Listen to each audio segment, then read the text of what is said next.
ஸ்ரீ ஆண்டாள் ரங்கமன்னார் திருவடிகளே சரணம்.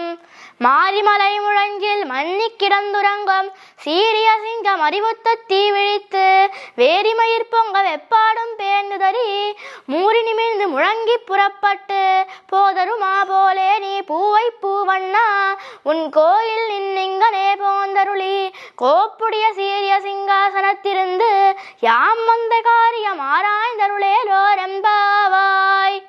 இந்த பாசுரத்தில் உன் கோயில் நின்றிங்கனே போந்தருளி என்ற வாக்கியம் மிக முக்கியமானது. நம் ஸ்ரீ வைஷ்ணவ சம்பிரதாயத்தில் கோயில் என்பது ஸ்ரீரங்கம் நம்பெருமாள் சந்நிதியை குறிக்கிறது. இந்த பாசுரத்தில் ஆண்டாள் போதருமா போலே என்று ஸ்ரீரங்கத்தில் சேவை சாதிக்கும் நம்பெருமாளின் நடையழகை கொண்டாடுகிறாள். ஸ்ரீரங்கத்தில் சேவை சாதிக்கும் நம்பெருமாளுக்கு நடையழகு ரொம்ப பிரசித்தம் இல்லையா?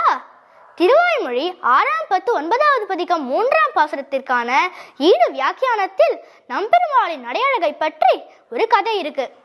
ஒரு முறை வடபிரதேசத்திலிருந்து ஒரு பக்தன் நம்பெருமாளை தரிசிக்க ஸ்ரீரங்கத்திற்கு வந்தாராம். அன்று இரவு திருவரங்க பெருமாளரையர் நம்பெருமாளுக்கு திருமாலை பாடி எம்பெருமானிடம் தேவரீரை தரிசிப்பதற்காக ஒரு பக்தன் ரொம்ப தூரத்திலேருந்து வந்திருக்கார், அதனால் ஒரு நல்ல சம்பாவனையா கொடுக்கணும் என்று பிரார்த்தித்தாராம். அதற்கு நம்பெருமாள் ஒத்துண்டு திருக்கை தலம் என்ற சேவையில் அழகா அந்த பக்தனை பார்க்கறதுக்கு நடந்து வந்தாராம்.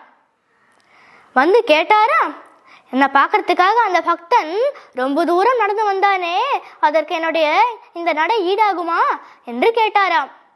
இந்த பாசுரத்தில் ஆண்டாள் அனுபவிக்கும் திவ்யதேசம் திருவரங்கம். ஸ்ரீ ஆண்டாள் ரங்கமன்னார் திருவடிகளே சரணம்.